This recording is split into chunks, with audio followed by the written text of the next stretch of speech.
एक महिला अपने बेटे के साथ घुड़सवारी खेल रही थी। तभी उसकी पीठ पर पेशाब कर दिया गया। गीले हिस्से में जल्द ही खुजली होने लगी। उसने जल्दी से अपने कपड़े उठाकर जांच की और पाया कि उसकी पीठ के निचले हिस्से से बालों का एक घना गुच्छा उग रहा है। उसके चेहरे और होठों पर जल्दी ही एक सख्त दाढ़ी उग आई। उसके कभी साफ दांत धीरे धीरे तीखे हो गए। पहले तो बेला ने सोचा कि यह कोई आम एलर्जी है, लेकिन अगले दिन जब वह अपने बेटे के साथ समुद्र तट पर थी तो उससे आ रही अजीब सी गंध ने पालतू कुत्तों के झुंड को आकर्षित कर लिया। वे उसके चारों ओर चक्कर लगाने लगे, मानो उन्होंने उत्तम मांस का एक टुकड़ा सूंघ लिया हो। इससे भी अजीब बात यह थी, कुत्ते के साथ कुछ समय बिताने के बाद बेला झिंग को अभूतपूर्व उपचार का अनुभव हुआ। उसका पूरा शरीर धीरे धीरे बदलने लगा। उसने अपनी पीठ के निचले हिस्से पर सूजन जैसी एक गांठ देखी। उस पल से उसकी नाक अविश्वसनीय रूप से संवेदनशील हो गई। वह पैकेजिंग के माध्यम से भी खाने में कई अवयवों का पता लगा सकती थी, लेकिन ये असामान्यताएं उसे रात भर जगाए रखती थीं। दरवाजे के बाहर कुत्ते के लगातार भौंकने से उसकी बेचैनी और भी बढ़ गई। उत्सुकतावश उसने दरवाजा खोलकर देखा तो पता चला कि यह वही पालतू कुत्ता था जिसके साथ वे खेला करती थी। ऐसा लग रहा था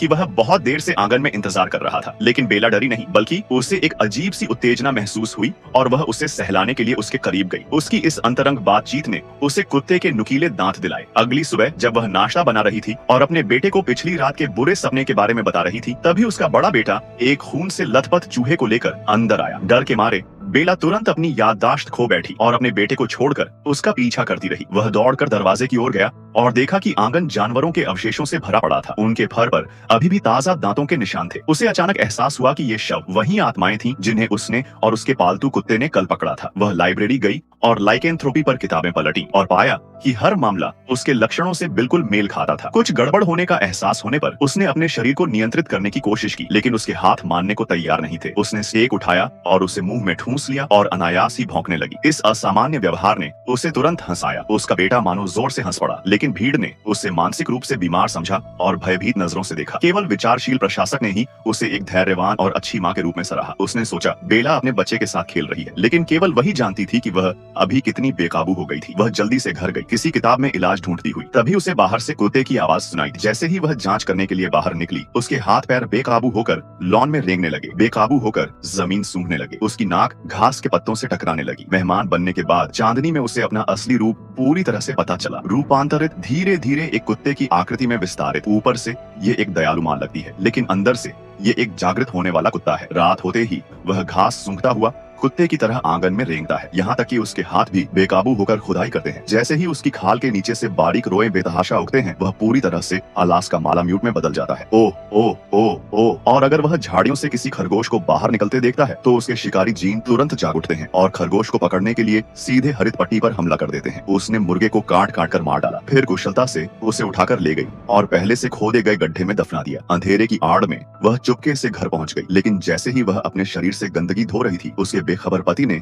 अचानक जेड के पर्दे खींच लिए। पानी से बहकर आई कीचड़ को देखते हुए उसने बेला से पूछा कि क्या हुआ था, लेकिन उसे कुछ झूठ बोलकर टाल दिया गया। अगले दिन जब उसका पति किसी व्यावसायिक यात्रा पर गया हुआ था, बेला ने तुरंत पालन पोषण का एक नया तरीका अपना लिया। उसने अपने बेटे को कुत्ते की तरह जमीन पर खेलना, कुत्ते के कटोरे के सामने सिर रखकर नाश्ता करना और यहाँ तक कि तकियों से एक अस्थायी कुत्ता घर भी सिलना सिखाया। लेकिन उसे और भी ज्यादा खुशी इस बात से हुई कि बच्चा कुत्ते घर में गहरी नींद में लिपटा हुआ सो रहा था। इस महत्वाकांक्षी पालन पोषण दर्शन की अद्भुत प्रभावशीलता को समझते हुए उसने उत्सुकता से किंडरगार्टन के दूसरे अभिभावकों के साथ अपना अनुभव साझा किया। हालांकि वे हैरान रह गए। उसने मुड़कर बेला के पति को बताया, लेकिन जब उसने उससे पूछा तो बेला ने तर्क से जवाब दिया, मैं उसे तब तक सीटी बजाती रहूंगी जब तक वह सो नहीं जाता। फिर वह सो गया। वह बिना पैरों के सो गया। एक चमत्कार, मानना पड़ेगा ये थोड़ा अजीब था। नहीं, मुझे समझ नहीं आ रहा कि समस्या क्या है। वह सो रहा है, यानी मैं 2 साल में पहली बार सो रही हूँ और मैं खूब व्यायाम कर रही हूँ, इसलिए अब उठने पर मेरी पीठ में दर्द नहीं होता। यह देखकर कि उसके पति को बच्चे की परवरिश की मुश्किलें समझ नहीं आ रही हैं, बेला ने तुरंत कपड़े पहने और कुछ दोस्तों से मिलकर अपनी परेशानियां साझा की। लेकिन अगर आप बात नहीं करते तो पता नहीं आगे क्या बात करनी है। एक अच्छी दोस्त को यह कहते हुए सुनकर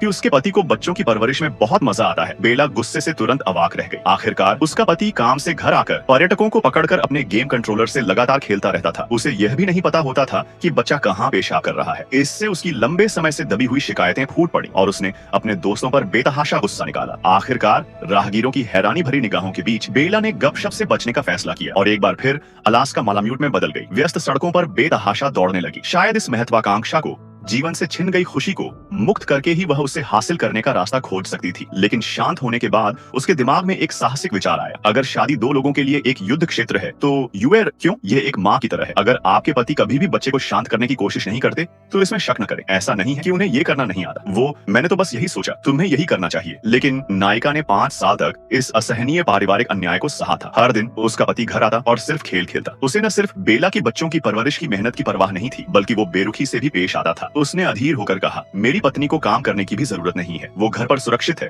मौसम की मार से सुरक्षित है। ये शब्द बेला के दिल में चाकू की तरह चुभ गए। उसके रोजमर्रा के कामों को उसका पति बेकार कह रहा था। उसे अचानक एहसास हुआ कि कुछ खामोशियां सिर्फ एक शादी तक ही टिकती हैं। वो टूट गई और अपनी दबी हुई भावनाओं को बाहर निकाल दिया। दावा किया कि वो हर दिन 3 अलग अलग तरह के नाश्ते बनाती है। उसके पति के वर्क सूट बिना सिलवटों के भेजे जाते हैं और बच्चों के कपड़े भी बारीकी से बनाए जाते हैं। उसे सबसे ज्यादा खुशी इस बात से हुई कि वो कभी गैलरी के बगल में एक उभरती हुई कलाकार थी। उसने परिवार की देखभाल के लिए अपनी प्यारी तुलिका को स्वेच्छा से त्याग दिया, लेकिन उसे अपने पति की एक टिप्पणी का सामना करना पड़ा और इस बहस के माध्यम से ताइचे को आखिरकार सब कुछ समझ आ गया। चाहे कितनी भी कोशिश, कितनी भी उसके पति की नजर में सब कुछ स्वाभाविक था। उसी रात उसने जेसी से तलाक के लिए अर्जी दे दी और उसे 1 हफ्ते के लिए बच्चे की देखभाल का जिम्मा सौंप दिया। फिर से अकेली होने पर बेला ने अपने जीवन को नए सिरे से व्यवस्थित करना शुरू कर दिया। रोजाना व्यायाम के लिए दौड़ती और दोपहर में स्टूडियो में अपनी प्रेरणा को खोलकर प्रवाहित करती। उसने अपने खोए हुए स्वरूप को फिर से पाया। और भी आश्चर्यजनक बात यह थी कि वह रात में अलास्का के कुत्ते में बदल जाती और पड़ोस के कुत्तों के साथ खेलती। लेकिन तलाक के बाद से यह लक्षण फिर कभी नहीं दिखा। उसे अचानक एहसास हुआ कि कुत्ते में बदलने के ये भ्रम उसकी लंबे समय से दबी हुई आत्मा की मदद की पुकार थे। अब उसकी आंखें और भौहें भी चमक से चमक उठी। कलाकारों ने भी उसके नए काम की प्रशंसा करते हुए कहा कि इसमें पुनर्जन्म की शक्ति समाहित है। हालांकि उसके पूर्व पति डेव की कठिनाइयों को गहराई से समझते थे। अपने बेटे की रोजमर्रा की शरारतों ने उसे थका दिया था। काम और पैसे कमाने की तो बात ही छोड़िए, वह गहराई से समझता था कि माओ के लिए जवान रहना कितना मुश्किल होता है। उसने जल्दी से बच्चे को उठाया और उसे ढूंढ निकाला। बेला ने सच्चे दिल से माफी मांगी। अपने पूर्व पति की आंखों के नीचे काले घेरे देकर उसने उसे माफ करने की जल्दी नहीं की। इसके बजाय उसने उसे नजरअंदाज कर दिया और अपनी आगामी पेंटिंग प्रदर्शनी पर ध्यान केंद्रित किया। एक माँ के दिल के दर्द को व्यक्त करने वाली उसकी कलात्मक अभिव्यक्ति ने कई महिलाओं को तुरंत प्रभावित किया। यहाँ तक कि जेसी भी एक पल के लिए रुक गया, अपनी पिछली आवेगशीलता पर गहरा पछतावा करते हुए। हालांकि भीड़ के तितर बितर होने के बाद उसने हिम्मत जुटाकर बेला से एक बार फिर माफी मांगी, ताकि उसे अपने तौर तरीके सुधारने का मौका मिल सके। और अपने बेटे के पूरे परिवार के लिए बेला जेसी की बाहों में आ गई। हालांकि उन्होंने सुलह कर ली, लेकिन इस तलाक की घटना ने जेसी को साझा करने और समझ का सबक सिखाया। वह समझ गया कि सच्चा प्यार त्याग के बारे में नहीं, बल्कि आपसी समझ से 2 स्वतंत्र आत्माओं के एक साथ खिलने के बारे में है। सबसे कीमती चीज रोमांस नहीं, बल्कि दूसरे व्यक्ति के समर्पण को पहचानने की क्षमता है। उस व्यक्ति की कद्र करो जिसने तुम्हारे लिए अपने सपने त्याग दिए।